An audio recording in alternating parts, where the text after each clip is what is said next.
Well, good afternoon, Arkansas. It's Derek and Cameron here back with you again. Happy New Year to everybody across the natural state. First real big live stream in our new studio again. Well, first one with both of us. Unfortunately, last year this time of year we were talking about winter storms. Yeah. This year we're talking about severe weather to start the new year. Right, so as we've been talking about over the last couple of days, guys, in terms of severe weather threat, it started way at day 6 with the slight risk, and now we have the slight risk still in place, but we have the enhanced risk now from central down to southern and in southwestern Arkansas here. So we're going to break everything down in terms of the risk. We're going to go over timing.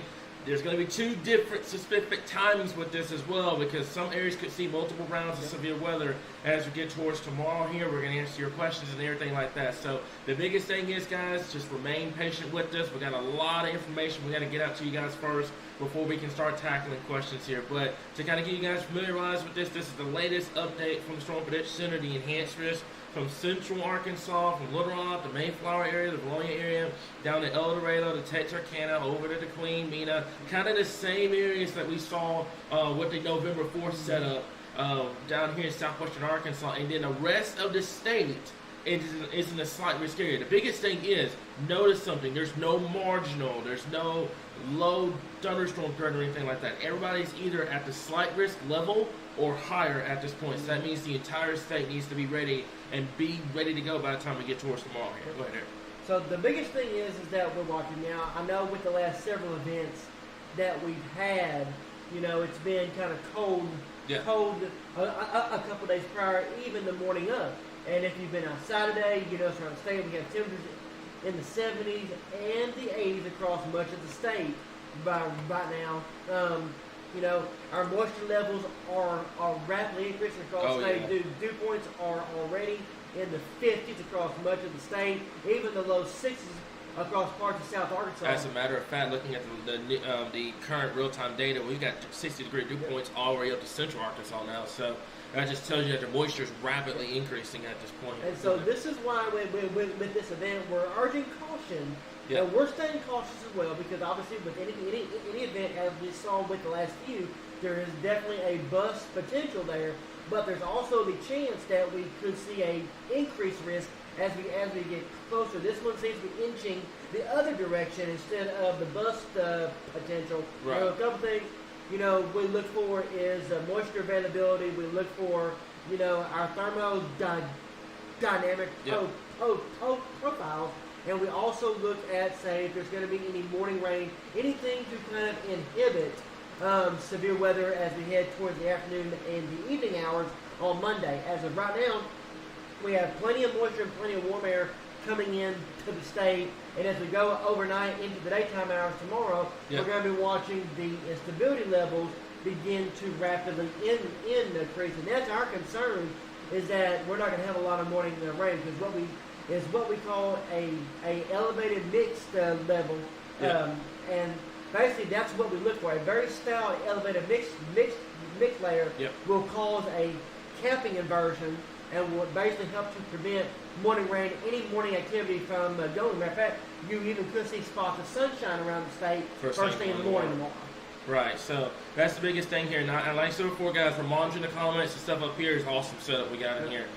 Biggest thing is patience, and we talked about this all the time and everything like that. Everybody's trying to get their questions and all their questions answered and stuff like that. But you got to realize there's a million questions in front of your question, so we have to get to those before you can get to you. So the longer you stay in this live stream and stuff like that, the higher chance you have of having your questions answered. So be patient with this, guys.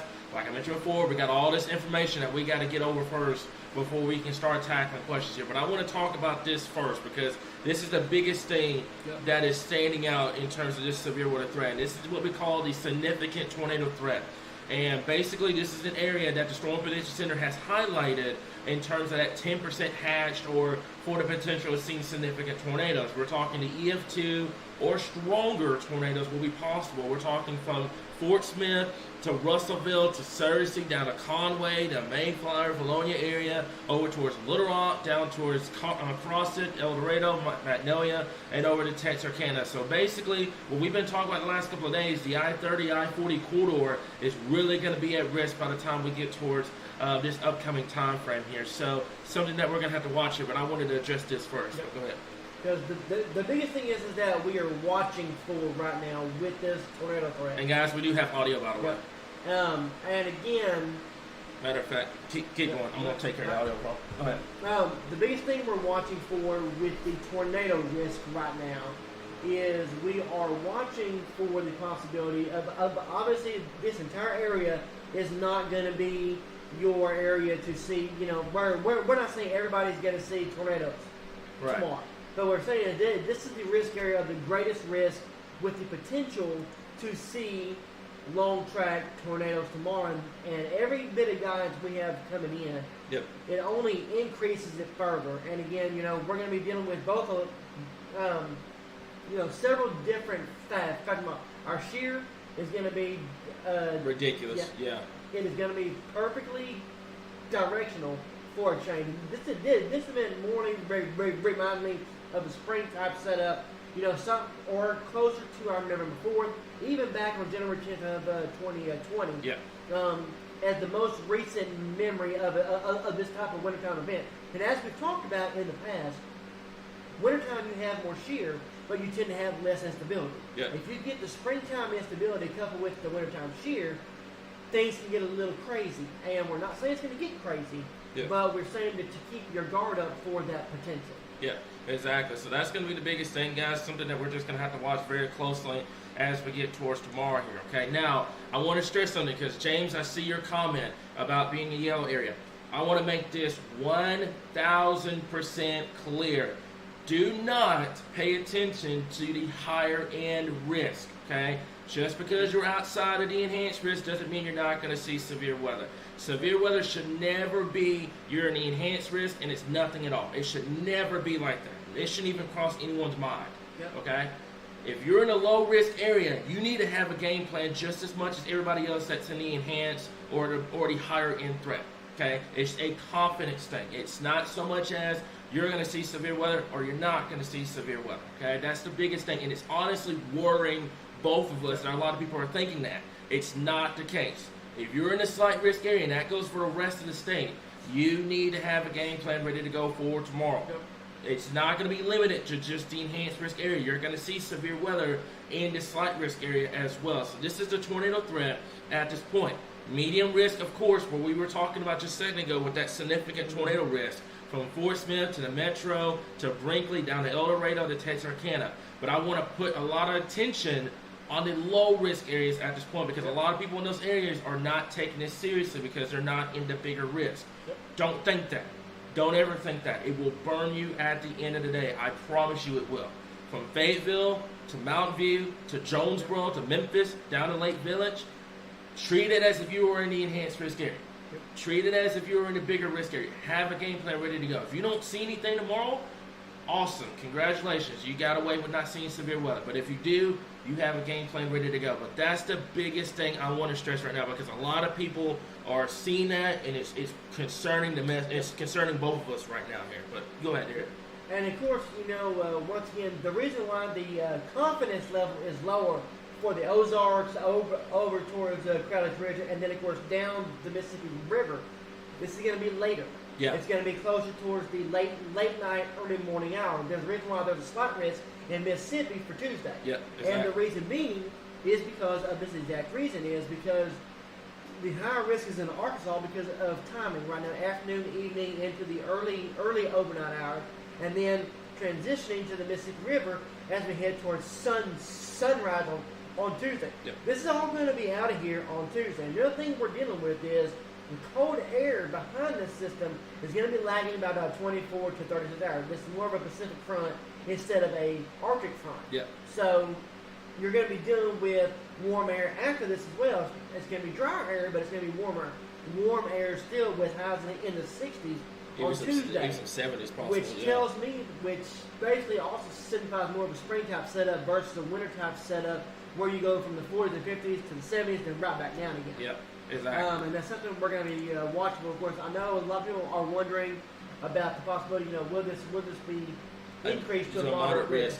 Now, a couple of things need to come together for the moderate. I know the biggest thing that Lederman and the storm conditioner's been worried about is the overall storm mode. It's really, if we're going to be dealing with a mainliner storms, or we're going to be dealing with any supercells, and can the supercells mature and get going before the main line gets here? That's going to be something that we're going to have to watch very closely here. But that's going to be the biggest thing. I see your comment, Brett. If that does happen, it may be late tonight with the day one update, or maybe sometime during the day tomorrow, like we saw on November 4th, where we had the moderate risk come out at 11:30 that morning of the event. So something we're going to watch closely. But like I said before, there's tornado threat. Don't let the high wind risk blindside you as well. The medium high wind risk is going to go from the same areas that are in that tornado threat, and then the low areas. And the one thing I said, I'm harping on to you guys right now, don't let your guard down just because you're in a yellow zone. It doesn't mean anything, guys. Thunderstorms, severe thunderstorms, don't care about risk. We've seen it happen in non-severe risk before. Yep. They don't care about risk areas, guys. So keep that in mind. Also, I know a lot of people are asking about timing and stuff like that, okay? The biggest thing is with timing. Let's go ahead and go to that real quick. This is the first look of this severe weather timing. Now, this is going to be broken up into 2 different rounds. And I'm going to stress something to you guys, too. Timing is going to change a lot over the next 12 to 24 hours. Stay with us. Be patient with us. Patience is going to be your best friend with us over the next 12 to 24 hours, because we're trying to figure this out as much as you guys are trying to figure this out. So you got to be patient with us, okay? But for right now, at this point, this is the first look at the timing. And I'm stressing right now, I barely made this map earlier on what we're looking at here. But I would say from South Arkansas, the first round is going to be from 2 o'clock, just after 2 o'clock tomorrow afternoon to 5 p.m., okay? And then 5 p.m. to 7 from central to northwestern Arkansas and eastern Arkansas, and then in northeastern Arkansas from 6 p.m. to 8 p.m. This is round number 1. Round number 2 will come after this particular time frame here. But I want to stress something to you guys too, and there's been a lot of uncertainty with that first round. If the first round does not happen, then this translates over to the second round, and the second round could be even worse if the first round does not happen. So a lot of uncertainty with this right now. The biggest thing about this first round is this is what we call a lead short wave, is what we call. Now, the biggest thing with this first round is that it's going to get a lot of people's guard down, because the shear may not be quite as adequate, and it's still may not be quite as adequate for this first round. The biggest question is, if this first round doesn't happen, that's going to give us all day for the moisture and the instability and everything to really pick up in advance of the system. Yes. So, and this first round could be even more isolated than the this first round could be more isolated. Than the second one. Than the main round coming through as we head closer towards the evening hours, say 6, 7 o'clock tomorrow night on. And the big thing is this is going to be coming out of Oklahoma and Texas, moving through Arkansas. Storms are going to be moving northeast. The main system is going to be moving east. Our winds are going to be out of the south to southeast. It's a perfect scenario set up for a lot of thunderstorms. Supercell storms on linear mode. That seems to be the biggest question right now. Will we get a linear mode early, or will we get a supercellular mode with a linear mode later on in the evening? Right. Linear good, supercell bad. That's always the best way to phrase that, because more of your long track supercell tornadoes occur with supercell storms. Your EF2 plus occur with supercell storms. Can you get them at squall line? Yes, but not often. Not as often as you would think. Yep.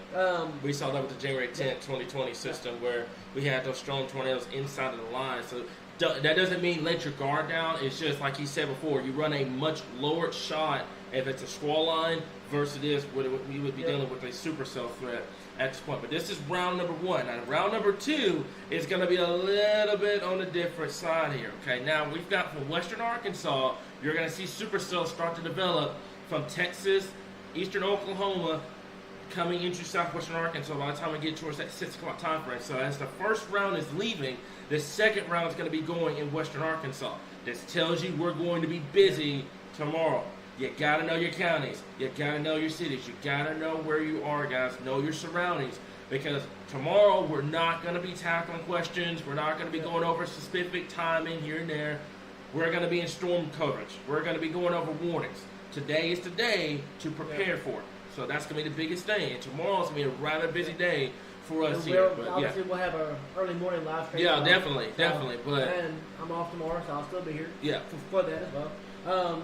And again, the biggest thing about this is that we're not here to scare, not here to say, scream the sky's falling. We're here to prepare you and let you know what's going to happen, what's going on, and what is to come. And again, the damaging wind risk is there.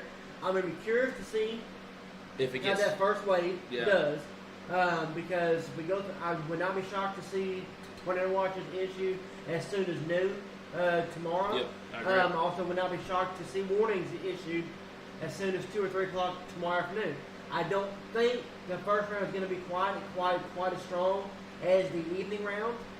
Again, it does get dark at 4:30 still, so this is a situation where you don't even want to go outside after dark. But once again, hail does not look like to be a really big threat because we don't have a lot of cold air aloft this time around coming in. We have some, not a lot, and the warm air aloft is going to be interesting because that could create a capping scenario, which could actually prevent the first wave from getting going. That's what I'm worried about. Until your main system comes in and erodes that cap and then allows storms to go up. And if that would have happened, you're talking about a much bigger risk if that were to be the case. I totally forgot it. This is why I have him, by the way, because I totally forgot about the lack of cold air aloft with this system here. You're going to need something stronger to break the capping inversion with this. So that's going to be the second round. So right now we're just leaving this at this point. Go ahead and pull up some comments. Candy Enhanced Risk Expand. It's going to pop up. I accidentally turned it off. Candy Enhanced Risk Expand further to the north and east. And I'm going to go ahead and say yes. Give me 1 second. There you go. Now, my thinking on this is that it'd be for wind more than likely. Jeremy, the biggest thing is that I am thinking is that you will see a further expansion based on everything we've seen this evening or this afternoon. I fully expect to see a further widening of the enhanced risk area. I'm not going to say upgrade yet because there's too many uncertainties right now regarding the first round morning convection or whatever coming in. But that being said, the 10% hatch does exist. It is there for a reason. Confidence is there enough to put out a day 2 risk with that hatched area. So again, that's going to be a question mark that we're going to have to see as we go. But I do expect at least the expansion of the enhanced risk to more of the state. Would not be shocked to see a small monitor put out. It'd be in Southwest Arkansas. But I don't think we're there yet. Yeah, I was telling him earlier, this is reminding me so much of that November 4th setup where we had the enhanced risk and then we didn't see anything until about 11:30 because there were so many questions going into the event and those questions got answered the morning of. And that's typically what happens when you get your real-time analysis in, your surface observations, that's what happens. So right now, at this point, don't focus on it getting upgraded or anything like that. Focus on the fact that there's no marginal in the state. Everybody's either at the slight risk level or higher.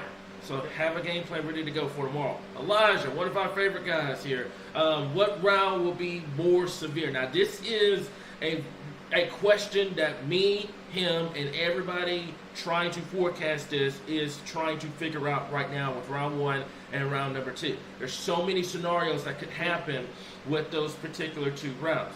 Let's say for him, for example, he brought up a really great point about your cold air aloft not being here, which will help erode your cap. And this is typically what happens when you have that the EML come from the Mexican plateau. You have all that warm air aloft, and it's very hard to erode. So let's say round 1 doesn't happen. This time map goes away. Then round 2 occurs with your main system. You run a very, very big risk of seeing supercells. Some of them could be line segments. It's very questionable right now if you're going to get a line on this. There's the reason why your wind threat is not hash and your tornado is, because they're more concerned about the tornado threat versus the wind threat. There's some models that are wanting to put this as a squall line, and there's other models that's wanting to keep this primarily a supercell event. If you keep this as a supercell event, you're going to get the tornado threat, the pretty big tornado threat. If you go with more of a line, it goes to what we call a QCS type tornado threat, which you would have to watch the spin ups along the line. It decreases your tornado threat somewhat, but your damaging wind threat skyrockets from there. So you have to kind of watch that. It all depends on what happens. But the one thing I'm worried about, and like you mentioned before, and I'm glad you brought it up, with that email coming off the Mexican plateau, what that basically does, it creates warm air, a cap in place. And if you don't have any cold air aloft to break or erode that cap, that's where you get the potential of seeing that round one just completely fade away or non-severe. And if it's non-severe, it's not going to break your instability. And I think that's what's been going on with guidance as well. So really good question, Elijah. Really good question with that one. So, and another thing to throw out with that on Elijah's question, guidance is trending away for round one, from that round one. It's mostly North Arkansas, Northeast Arkansas, kind of far south. It doesn't get it going until it gets out of the state. That's another concern, is that if you don't get anything in south from basically the I-30 corridor tomorrow morning into the early afternoon hours, that's when we're going to really be honing in on that area for tomorrow evening with the main round coming through. Now, that's another good point here. Does this look to be a repeat of the November 4th setup? Now, no two events are ever alike. I've never seen two events ever alike. That being said, our folks in Maloney in 2008, 11, and 14, you could make the exception if they think two events are alike, because they got hit every 3 years for 9 years in a row. And then, we've gone since 2014 without those two towns being hit at all. Right. Exactly. So, we've gone almost a decade, without those two towns being a hit, and that's a blessing. But that being said, I don't think it's a possibility, but I think that if you can compare two events, I'll say November 4th and January 10th of 2020 are probably our two most similar events, because you have a fall type setup with a winter type setup, because now we're in the depths of winter right now, if you want to be technical, even though it's 73 degrees outside. We're not going to talk about that. The biggest thing is that you want to compare those two events, and you can't, but you can take parts of those events and put them into data and put them into basically what we call a spreadsheet of weather. And we look at it, compare the two, and see what's similar and what's not. And we look at that and say, okay, this is what could happen, this is what may happen, this is probably what's going to happen. And that's where we're at right now. We're in the time period where we're looking at things and we compare and say, hey, this is our best option of what's probably going to happen. Exactly. So I'm going to switch it back around too. Basically, I'm just kind of going back and forth with timing right now. So people that are joining in kind of get the first look, the first graphic they see is the timing, because the majority of y'all are coming in for the timing at this point here. So let me see here. Okay, go to Gwen. Gwen's one of our longtime followers. She's asking about their opinion for Jonesboro. I've got a lot of questions in one right there. There you go. So she's one of our longtime followers here. So up there in Jonesboro, the biggest thing about that, did you click on it? Hang on. That mouse is a little weird. Give me one sec. There you go. All right. So the biggest thing with the Jonesboro area up there in northeastern Arkansas, it depends. You're gonna have that first round come in late tomorrow afternoon, tomorrow evening, and as I mentioned before, we'll have to watch that wave for any severe weather potential with that. The problem is, if that wave doesn't happen, then we go to round two. So basically, if that first round does not happen, that timing map goes away, and you go straight to this. If this were to occur, and like I said before, we're not trying to scare anybody or saying the sky's falling or anything like that, or saying it's an outbreak. The problem is, if you don't have round one, round two is going to be more intense. So you just have to watch it very, very closely. It's got a lot of people concerned with this setup as we get towards tomorrow. Now, the biggest thing is, and we see this a lot, especially in the spring when we have one of these big-time risks, if it doesn't happen, consider it a blessing.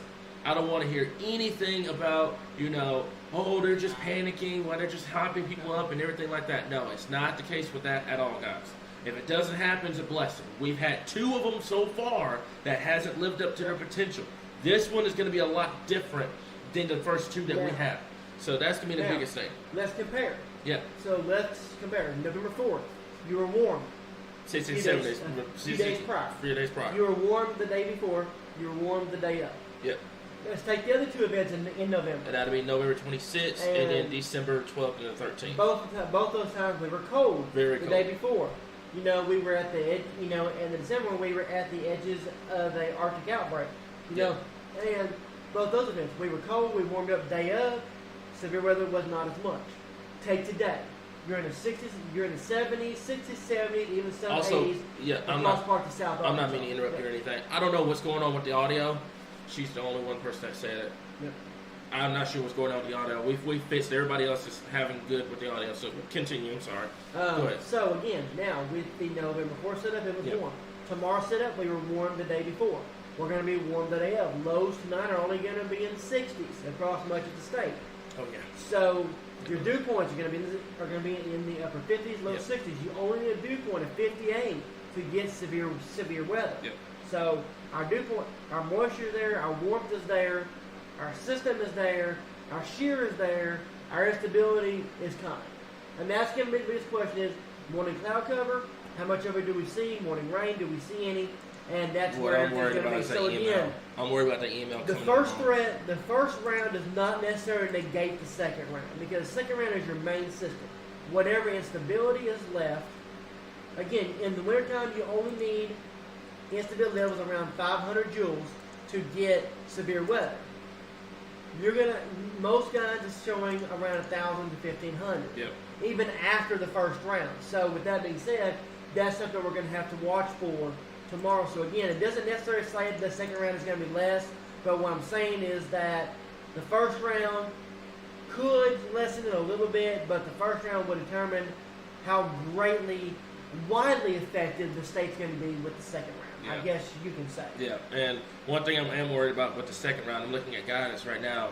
The biggest thing with the second round, it's going to have more of an advantage with the low-level jet because it's coming in so late.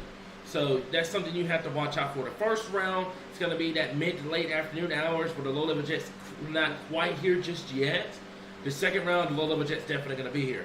So there may be a situation.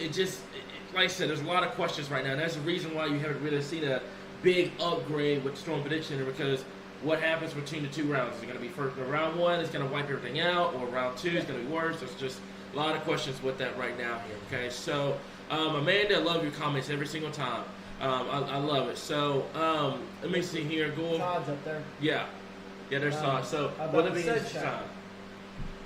Derek, take care of that one. I'm gonna fix this real quick. Go ahead. All right. So the sunshine is going to be something that we're going to be watching for. So the sunshine issue is something we are watching for tomorrow. Yeah, that's fixed audio issue. I have no idea what this is. So the sunshine thing is going to be question mark on how strong our elevated mixed layer is. Yep. If it's really strong, we can see a lot of sunshine tomorrow, much of the day tomorrow, really ahead of the system. The more sunshine you have tomorrow, I'm afraid it's going to be a situation where the worst it could be. Yep. The less sunshine you get, the less it's going to be. So it's one of those things where you're going to where you could see back and forth. Yep, exactly. So let me go back over to the the tornado risk. So I'm gonna leave this on the screen right now. So This I is a can great get comment from Dylan for the map. Yes, this is, and we were just talking about this earlier on about that I-30 setup here, and I don't know what it is. And Derek, you have way more experience than I do. Is it every single time we have an I-30 setup, it feels like it produces more than it would normally do if we have other areas of the state? Historically speaking, Historically, climatology speaking, this is, I-30 from Texarkana to Hope, Arkadelphia, to Little Rock, Mayflower, Bologna, Beebe, Searcy, up to Jonesboro, is typically what we call Arkansas's tornado alley. The other parts of the state, 6-point tornadoes, yes. Really, Mena, Waldron, Fort Smith, that area, Texarkana to Arkadelphia to Little Rock to Jonesboro, It's all and then those of course areas, the area in and around Dumas and Monticello, Helena. Those areas are 3 areas that we typically see climatology speaking more than other parts of the state. Yeah. And if you look back to the 90s, early 2000s, that's where we saw a lot of them. We haven't seen as many of those big events. 2011 was a big year. generational year, big time generational But year. after 2011, we've not seen that significant risk that we see. We only had 39 tornadoes last year. Yep. And, we don't want to start the year off with a 15 or 20 count day on January 2nd. Yeah. Unfortunately, this is a setup that we could potentially see a similar event on November 4th, where we had 15 on that. 15. Yeah. We saw over 60% of 2022's tornadoes on November 4th. The wintertime months, it's a very misconception, especially in the South. Yep. Wintertime months, yes, they're supposed to be snowy. It's supposed to be icy. It's supposed to be cold. Yep. When you live in the South, you have the Gulf of Mexico 800 miles away. The Gulf of Mexico determines our weather in the South. Because if it does not get cold, it did not get cold with the Arctic You outbreak only in had December. one hurricane this year. And you only last year. had one hurricane That was in the Gulf all summer long. So what that did is that left the Gulf virtually untouched. That's why we've seen such a rapid warm up from our Arctic outbreak on Christmas. Yeah. Because just literally a week ago, we were in the 30s. A week ago, Some we're parts, in the 70s now. Some parts of the state saw almost a 100-degree jump Yeah. from what we saw last This week is to a this classic week. sign. Yeah. A classic sign that the Gulf is ready to roll. And the Gulf of Mexico means warm, moist areas, and it can travel north a little bit faster. And shout out to the Storm Prediction Center. For getting this out early. She pointed this out last night. Guidance is cold biased right now because it's the winter months. Yep. The Gulf of Mexico is warm. Climatology speaking, you're warmer than you should be this time of year. And both those scenarios tend to lead to a higher than normal confidence that we can see some sort of severe weather. Yep. And if you look around the state, a lot of meteorologists around the state are starting to get a little bit concerned. I know several are ending their vacation early Yeah. to come back for this event. Yeah. Myself, my vacation is officially over with. I'm back as well. So we have a lot of different things that we're going to be going over and discussing, as we head into the day tomorrow. And then, of course, obviously, when the first warning goes out, we're going to be live until the last warning's It's gone. on. So that's me, but that's the biggest thing. But yeah, Dylan, I agree. So school is still out. There's a lot of people asking about round 1. Could it limit round 2? Here's the problem. What I have with round 1. Okay, let's do this. Let's look at guys. Let's go look at guys real quick. So here's guys. Here's the HR. Now I'm gonna change this because this is gonna scare a lot of people. So I'm gonna go to this real quick. Okay, so this is the composite reflectivity. Now, like I said before, the problem I'm having right now is you have a lot of warm air aloft. And let's take a look at that real quick. So this is the 850 millibar temperatures here. Now let me just go to 925, 920. There we go. All right, so this is your low level warm air. So basically, we're trying to figure out, is there a cap in place and stuff like that. Okay, so now let's take a look at this. Okay, so this is right around 4 p.m. tomorrow afternoon. Okay. Yep. Typically, anything below 15 means you have no cap in place.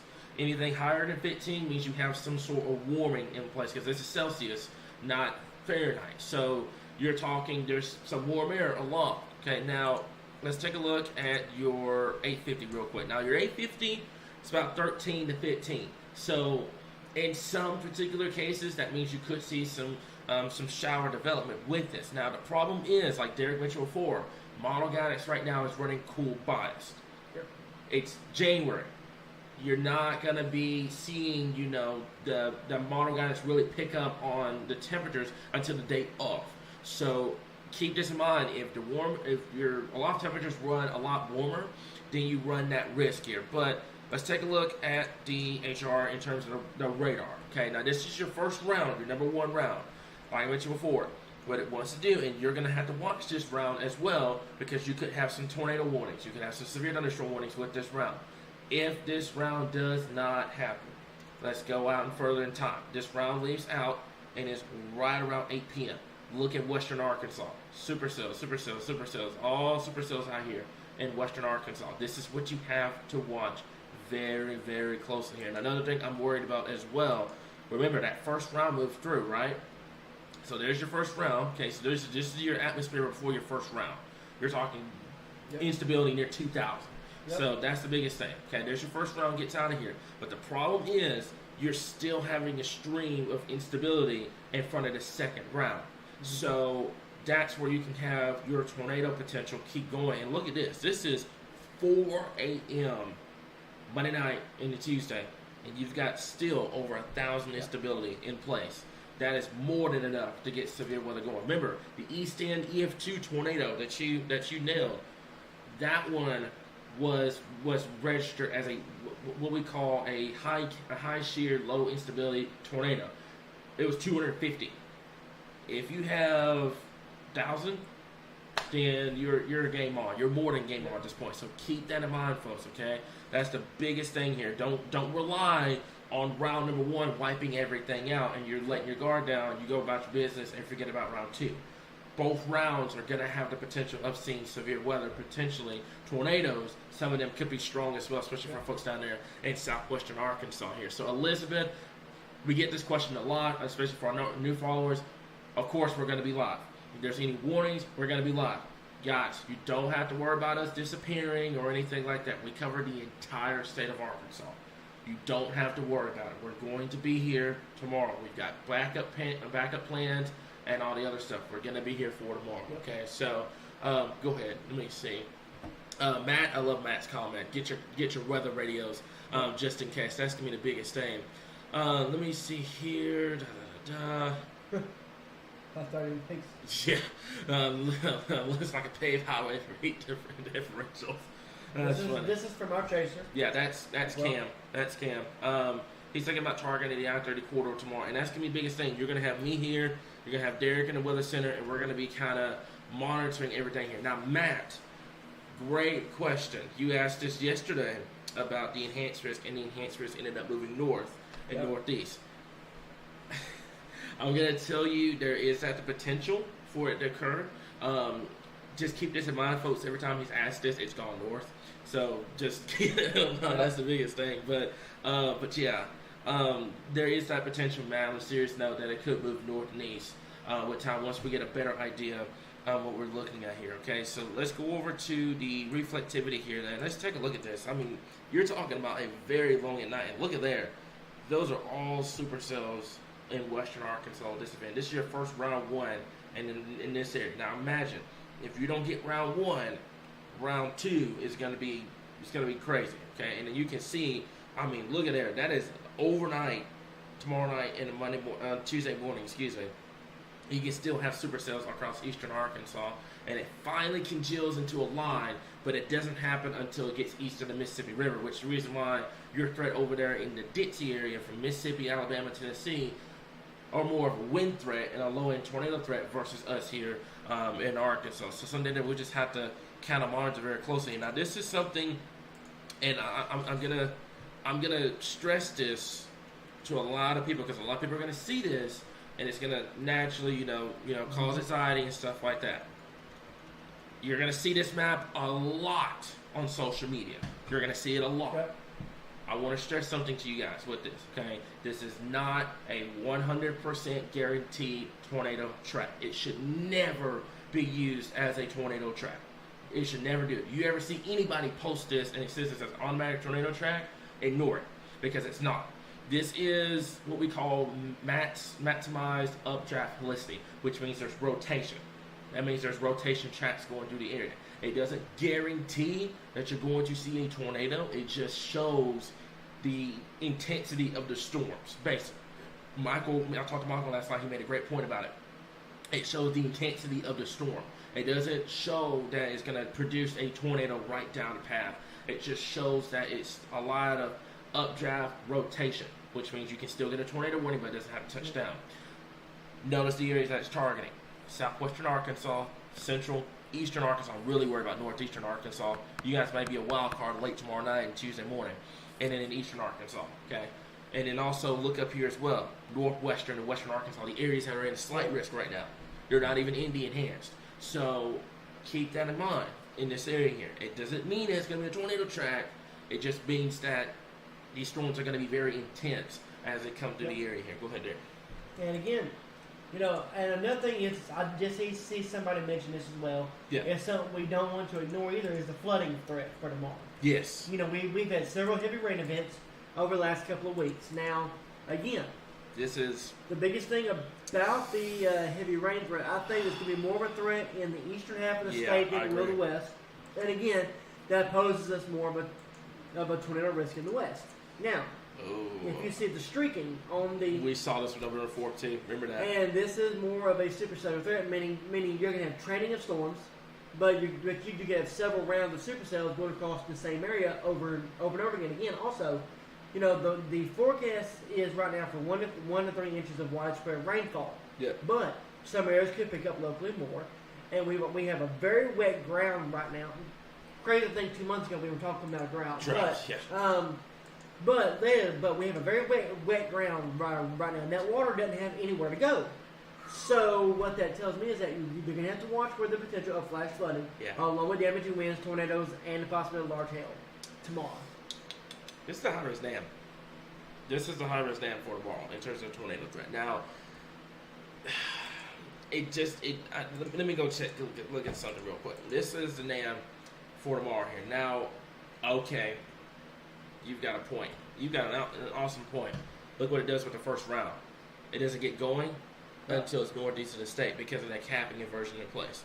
And then what happens is beyond that point, supercells go up at this point. Now, and something else to notice with this is that just based off of this model, it's more your threat is more in North Arkansas versus Southwest Arkansas because the capping inversion could be too strong. Yeah. That's another. This is what very we talk tricky. about. Very, very tricky. When we talk about curveballs in a forecast, it's exactly what we talk about. Yeah. We talk about that possibility time and time again because you have one small thing off and it throws the whole forecast out of whack. Yeah. If you have a very strong cap in Southwest Arkansas tomorrow, meaning the storms can't go up through that cap, that's going to lead your threat to be further east. Yep. And further north. That's why we're telling you folks in North Arkansas and East Arkansas and don't let your guard down. Don't let your guard down because if one indication is that there could be a capping inversion in the far southern edges, they're going to expand that risk north. Yep. And I fully expect day one to have some crazy updates. Yeah. As we head towards the end of it. Definitely. I fully agree. So, let me see here. Yeah, okay, guys, we've turned our mic up as loud as we can. Okay, I don't know what's going on with the microphone. I have no idea. Let me double check something real quick and make sure. This is the first time. Yesterday we had no audio problems at all. So, we're going to do this. Give me 1 second.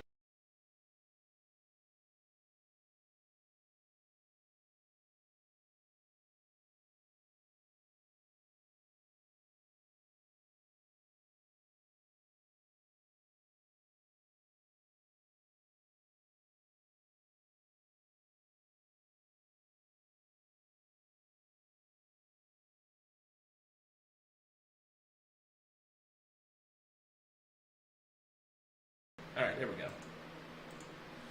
Okay, give me 1 second. Let me get back. There's the microphone back, by the way, so we're good. I don't know what was going on with that here, but we're back.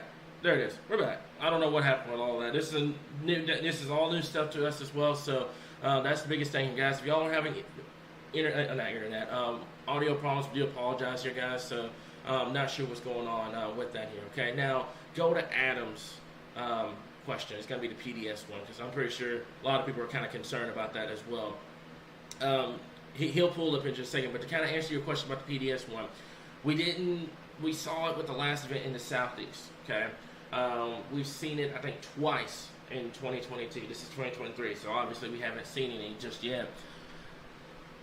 I'm going to answer your question. I'm going to say no right now. It's just because there's so much uncertainty on if we're going to see supercells or what's round one going to do and everything like that. There's just a lot of uncertainty right now. Don't focus on it being, and for those that are going to be asking, because I know a lot of people are going to be asking after this, what does that mean? It means particularly dangerous situation. You only see it in rare situations. This situation, I think a regular tornado watch will get the job done. Yep. Any other tornado watch, we're talking about PDS or anything like that, I don't know. I'll tell you what, I don't know. If you want a personal opinion, it should not matter if it's PDS. Exactly. It should not matter what wording is on a watch or what wording is on a warning. What should matter is this. If it's a watch, that means conditions are favorable for tornado development, be it EF5 or EF0. Any one of those can produce damage. Yep. One of those produce a threat to life and property. Yep. At that point, it should not matter whether it's a tornado emergency or a general warning. You should take cover. Don't expect, we're not going to be sitting here and saying, just because it's a warning, don't take shelter. No matter what it should not matter if it's PDS or not. PDS is reserved for the most extreme environments. Yeah, exactly. But and this is, to me, every severe weather event is a particularly dangerous situation, no matter the risk, because it's a risk to life and property, and that should be the most important message relayed every time there's an event anywhere in the country, because, and that's why I hate the PDS warning, because people look at it, if it's not PDS, they don't care. And to me, my personal opinion is that's where it gets bad. My personal opinion is that it should not matter if it's a PDS or not, because a watch means conditions are favorable in and near the watch area. Warning means it's occurring, and one track could change everything. Yeah, I agree. So, Matt, what I was looking at earlier, and I'm real curious about something. While he's answering questions, I'm going to be kind of looking at stuff over here, and this is exactly what I'm worried about. This is a high-res NAND. And what it's doing is, I'll just give you an example of what it's doing. It has that warm air a lot. It has a cap in place. Yeah. So basically, that timing map that you guys saw with round 1 goes out the window at this point. It's done. Round 2 comes in, and it's much more intense with round 2. So that's something that I'm keeping an eye on. I'm just kind of looking at everything right now here. But that's the biggest thing here. Now, a lot of people are going to see this as well. It doesn't necessarily mean it's a significant tornado. And like you mentioned before, warning shouldn't matter when it's severe weather. It's a threat to life and property. We've seen crazy stuff happen, low-end risk and stuff like that, where someone's gotten a tornado or anything like that. Okay, don't pay attention to the significant or anything like that. Pay attention to the fact that you have a threat, and you need to have a game plan ready to go, because severe weather is unpredictable. No matter how much you try to forecast it, it's unpredictable. Nobody is going to nail severe weather 100% down to the map. It's not going to happen.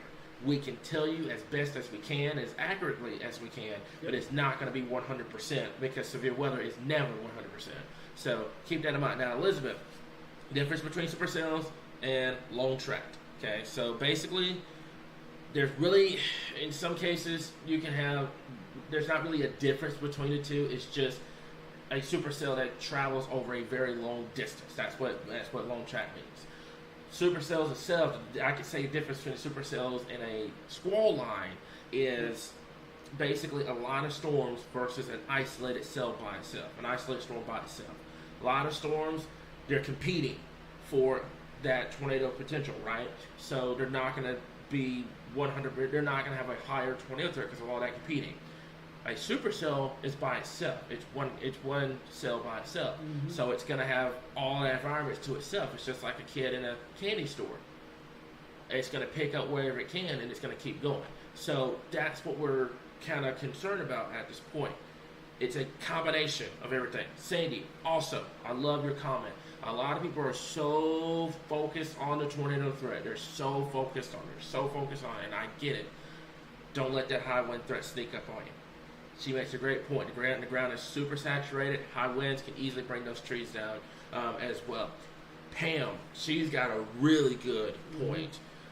Could it be like what we saw, that moderate risk in Mississippi and Louisiana, where they had warning after warning after warning after warning? I envy. We're prepared for those forecasters over that had to do all that. Yeah, we are prepared for any possibility tomorrow. Yeah. I will say that much. We prepare for everything.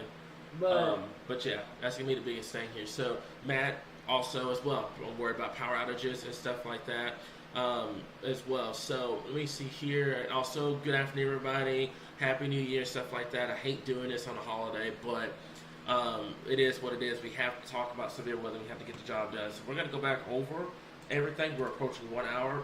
I'm going to leave round 1 up at this point. Don't be surprised if it goes away. I'm just going to tell you that right now. Don't be surprised if it goes away. Let's put it like this, Cam. Yeah. So, if you live south of I-40, yeah, I give round 1 about 30%. Yeah. If you live north of I-40 and east of 167, I give it about 70%. Yeah. If you live west of 167, north of I-40, I say about a 40% chance. I think your greatest threat, your greatest risk for round one is going to be northeast of the metro. Yep.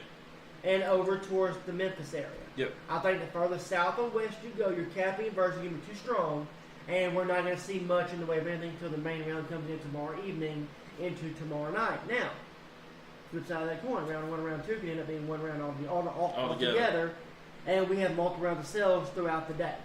That happens. And That's going to be, tomorrow night. That's why it was so hard making a timing map, because there could be a potential that everybody sees it at the exact same time, which is going to be a nightmare trying to forecast here. So yeah, that's going to be the biggest thing, guys. Pull up Brandon's comment for me for just a minute. I want to address something. Okay, we're not going anywhere. We don't disappear. We're not going to not do a live stream or anything like that. No, Facebook doesn't notify. He's right there. There he is. All right. Yeah, we're not going away. We're not going to do anything like that, okay? We're going to be here. You guys notice, if you followed us since 2014, you know when there's severe weather, we're going to be live. We're going to be here. We're not going anywhere. I want to make that perfectly clear. I don't know how many times I got to say it. We're not going anywhere. We're going to be live tomorrow. We're going to be here tomorrow, regardless of the situation. It's what we call a SWAT day, severe weather alert day. At midnight tonight, the page goes to that mode. That means any questions, stuff like that, we're going to try to get to you as quickly as we can, but we're going to be really focused on that severe threat. Now, one more thing I want to address before we try to wrap this up, it's going to be this, and I want to talk about the safety tips, because I talked about this yesterday. Severe weather can be stressful, you know. A lot of people can't, take severe weather and just run with it. A lot of people, it's normal. A lot of people, have anxiety when thunderstorms strike or when tornado strikes, especially those that live, in Mayflower and the Valonia area, like you mentioned before. Imagine getting hit 3 times over, 3 years? Yep. Over a 3-year span. Your anxiety's through the roof. Every time you hear that word tornado, your anxiety's through the roof because you've already experienced it 3 times in a row. So we understand the anxiety thing, okay? But the biggest thing I want to stress is prepare in advance. We have live streams for a reason. We're live today for a reason. Prepare in advance, okay? Have multiple warning sources. Us here, Dan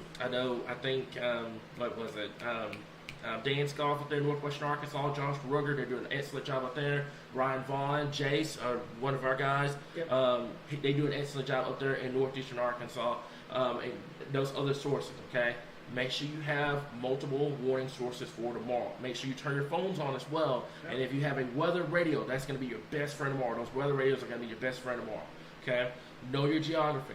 Know your counties. Know your cities. We're not going to sit here and answer every single body's question about specific cities and counties. It's not going to happen. We're not. It will take way too much time tomorrow to go through all that. We will give you guys a timing. We've already talked about timing. I'm going to go back to it here in just a little bit. But you got to know your cities. You got to know your counties. That's the biggest thing I want to stress at this time. It doesn't mean we're not going to answer questions. It means that we're going to be so focused on severe weather tomorrow and trying to get warnings, trying to get information out to folks that are impacted by that. We're not going to be able to get to everybody else's stuff. So it's just, it can't happen. It's physically impossible. Learn more about storms. Send us an inbox if you have questions, okay? Track radar updates. You guys know this full well. When there's severe weather, radar updates are an absolute must. They come out every 5 to 15 minutes. There's a tornado warning, we're live. To answer your question, we're going to be live. Yes, you can. I'm going to repeat this 1,000,000 times. Yes, yes, yes, yes, yes, yes, yes, yes, yes, yes, yes. You will expect a live stream tomorrow. Yep. You don't have to worry about not going away. We will be here for tomorrow, okay? It's too big of a risk for us not to be live. It's just, my good conscience wouldn't allow it. So we will be here, okay? Logan, love your comment. Absolutely love your comment. The Springdale EF3 tornado, we always talk about that. Happening to marginal risk, low end threat. Like you said before, it doesn't matter. You should have a game plan ready to go at this point. Okay, but that's going to be the biggest thing for tomorrow. Y'all have any questions? Let us know at this point. Also, this, and I'm going to let you take over this as well. So, biggest thing about tornado sheltering, and as a chaser, well, I'll say this time and time again. don't take shelter under a bridge. That's probably the number one thing. If you're out driving, tomorrow's a big travel day. Yep. People coming home from the holidays. People getting ready to go back to work Tuesday. It's gonna be a big travel day tomorrow. If you're out traveling, the biggest thing is don't use a overpass as a option for shelter because bridges increase wind speeds in a tornado is what they do because they're wind tunnels is all they are. So your wind speed can increase by 50 to 60 or more miles an hour, pull you out of that, and then guess what? Now you're being hit by all kinds of debris and different things. Mobile homes, we see this time and time again, especially in the South. So many people live in a mobile home. So many people mobile homes are not starting shelters, even if in a bathroom. Unfortunately, there's not a lot of community shelters in very small towns. Yeah. And unfortunately, that's where most of our mobile homes are, in the small towns in Arkansas. Yeah. So again, if you see that warning, the best thing to do is have a shelter, have somewhere to go. Mobile homes are not the best option. It's a last resort. It is obviously a resort. Now, one of the best places to be, obviously, as we mentioned time and time again, is going to be that interior room, lowest level of your house, away from windows, because you don't want to be near an exterior window because guess what? Debris goes flying through the window. Same thing with the walls. We see it time and time again where a piece where a 2x4, just for example, gets shoved into a wall with a tornado. That's why we always say exterior walls are not the best place to be. Now, if you have a closet, we actually have two in our weather center now. So, closet is a really good place to be, and again because it provides you shelter from the exterior walls, and what it does also it provides you with a chance to be covered from both the roof and the outside wall. And again, we always preach this as well. Multiple things on top of you, helmet, for your head, if at all possible, if not pillows, blankets, stuff like that, just to protect you from being hit by debris, because injuries from debris are what we see more than anything else. I think obviously if you have a shelter or a FDA safe room, that is really the best place to be, because that is the number one place to be. That's where the safest place is, where you are either underground or locked into a shelter. Yeah. So that's going to be the biggest thing that we'll have to stress as we get towards tomorrow. And I'm going through Twitter right now, guys, and I mean there's a lot of people that are outside of the state. Very smart people from outside the state are very concerned about the tornado threat here in Arkansas, man. I was getting ready to show you that as well. But here's the biggest thing with this before we begin to wrap everything up here, okay? Nighttime severe weather safety, okay? The weather radio is going to be your best friend. If you don't have one, go get one. If you can't get one, it's not the end of the world, okay? Yep. We have a Discord server that has the emergency alert system on there as well. We're gonna kind of test this stuff out, and we're gonna have that on the page for tonight, so you guys can kind of tune in and everything like that. Okay. Biggest thing is consider keeping a flashlight. Keep a flashlight. If you don't have one, go get one. If you need to borrow one, that's fine. Okay, because you're gonna have power outages. Biggest thing is stay away from the windows. Yep. Okay. Get to the interior room. I'm gonna tell you guys this straightforward. In the weather center, we're gonna be good to go. We have a shelter here. We're fine. You don't have to worry about us or anything like that. If a tornado warning happens here in Little Rock, you're going to be good. One more thing I'm going to stress as well. If the weather center goes under a warning, there is an alert system in here now. Love this office, by the way. There's an alert system that we have that will alert us in terms of the tornado warning, stuff like that. You guys will hear in the background as well. So you don't have to worry about our safety or anything like that. We will still be live. We will not leave coverage, even though Little Rock were to get placed under warning. Yeah, exactly. We're still going to be here because our job is to keep you safe. Now, that being said, if we see radar and we see something coming for this particular spot, well, we're going to stay live. But obviously, we will do our best. We will leave radar up, but we will take shelter. Yep. And at that point, we will be taking shelter, but the radar will still be on the screen and will still be live until that threat passes. Yep. The likelihood, and we do have backup internet sources as well, generator. If things do get crazy, our hope is nothing happens, but we always prepare for every type of opportunity. Yeah, that's gonna be the biggest thing. But yeah, if you live in a mobile home, get to a safer place. You should always have a family plan on where you will need to go. Okay, that's the biggest thing I want to stress. So kind of reiterate everything. Pam, there you go. See, that's what I'm talking about, folks. That experience, that 2014 Loya tornado. That's what I'm saying. You have to have a game plan ready to go, regardless of where you are. So to kind of give everybody a reminder, this is the risk for tomorrow. I don't want to hear squat about, it's going to be a low risk, nothing's going to happen. I'm not worried and everything like that. Tomorrow's the day that you need to be tuned in. It's not a day to go and do your other business. Tomorrow's the day you need to be stick to weather and pay attention to what's going on in your surroundings. Okay, there's not a single marginal risk, and I know that's a little blunt, but there's not a single marginal risk here in Arkansas. It's slight. It's a slight risk or higher at this point. Yep. Keep that in mind, and I'm very concerned. Cameron Nixon, he's one of the guys that's really good with developing the holographs, with the computer model guys.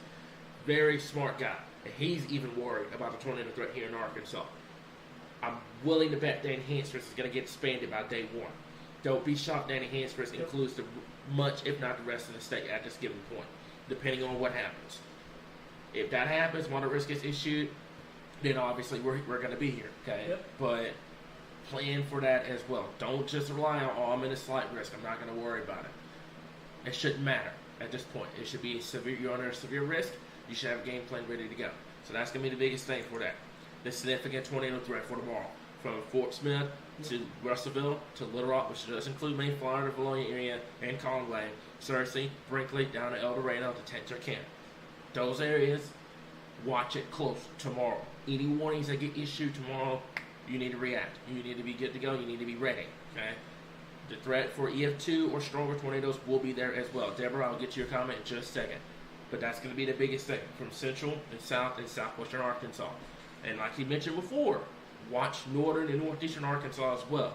Any indication that there's going to be a capping inversion in southwest Arkansas, this risk gets bumped northeast.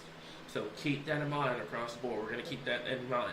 Deborah, to answer your question, it could just go into Tuesday. Right now, no. I think Tuesday is going to be mainly out in Mississippi, Alabama, Tennessee. I think the progression of the system should get this out here by Tuesday. We may have some lingering warnings during the overnight hours along the Mississippi River. But I think by sunrise Tuesday morning, we should be completely done with this event here. Now, the tornado risk overall, medium obviously, where the EF2 plus tornado threat is going to be, and then the low risk from Fayetteville to Jonesboro to Memphis down to Lake Village.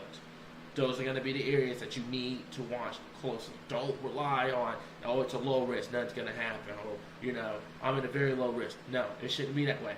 It should be you just remove the low and the medium, and you see tornado risk. That's how it always should be. So keep that in mind across the board. Gwen, love your comment. Keep your phones charged tomorrow. We've got 2 chargers over here. We're going to keep our phones on during coverage tomorrow. Okay. Another thing is that I know that a lot of people are worried about. So something else to think about too. Yeah. Now, here's the thing. We don't broadcast football games. You ain't got to worry about that. If you're worried about, here's the thing. If you're worried about your football game getting cut into tomorrow, you don't worry about that from us. And something, you don't have to worry about that with us.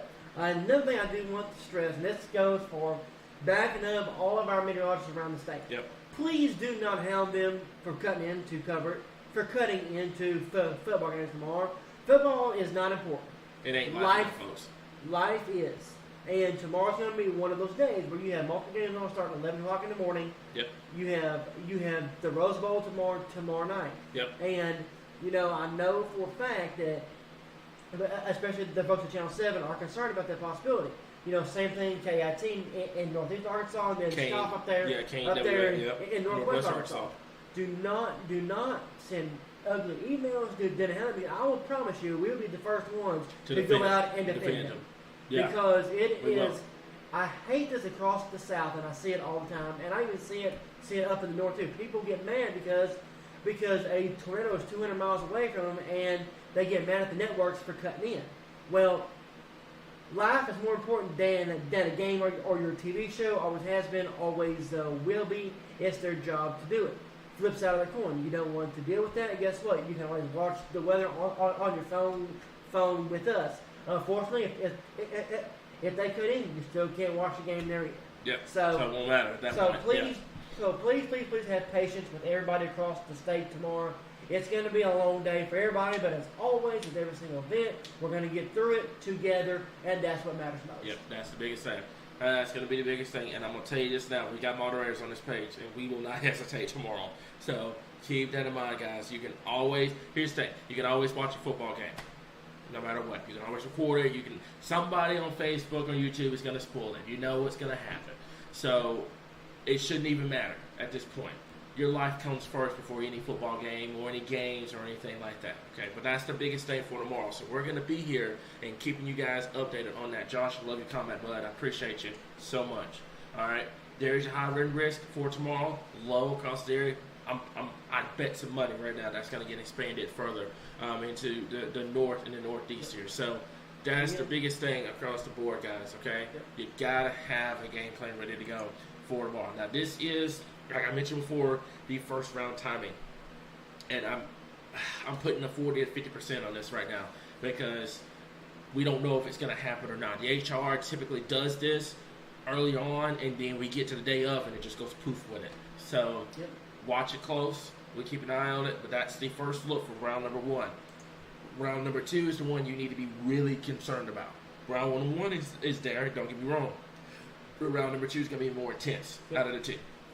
6 p.m. to 8 p.m. over there in western Arkansas, 7 to 11 from central to southern and northeastern Arkansas, and then 11 to 3 a.m. across much of eastern Arkansas and into the Mississippi River. We're ready to go. I mean, we're going to be ready to go for tomorrow. We're going to be here. If we've got to cover for 12 hours straight, we just got to cover for 12 hours straight. We're going to be here for tomorrow, guys, okay? So let me see here. Just going over everything at this point. I think that is it. Morgan, I love your comment.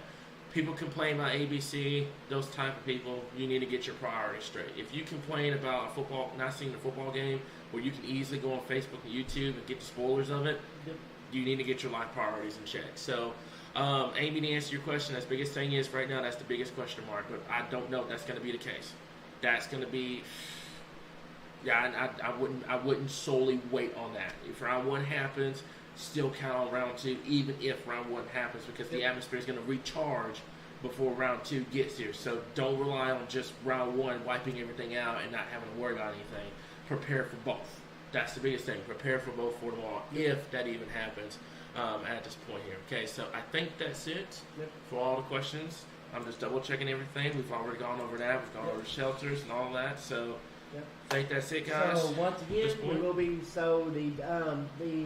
the morning day 1 comes out about 7:30 in the morning. Oh, it's going to be up at midnight. 1 o'clock tonight. I meant the morning update. Oh, the morning update. Yeah, it's going to be, I believe, 7:30-ish. Our plan is we're going to be, so tomorrow, day after New Year's, schools are out. Most people don't have work until Tuesday. So our plan is we will try to be live here by 8 or 8:15 in the morning, going over all the newest information. That'll be probably about a 30-minute live or so. Then we'll get ready and gear up for severe coverage all day tomorrow. But we will have a forecast this evening coming out for your week ahead. It goes from warm back to cold, and then right back to mild next weekend. We are watching the middle of the month, though, at about 2 weeks away. I do see my first signs of winter coming back to the state, but we'll talk about that. When we get past this, as always, thank you for joining us and tuning in, and we will be tracking Arkansas weather right here on your source for all things Arkansas weather.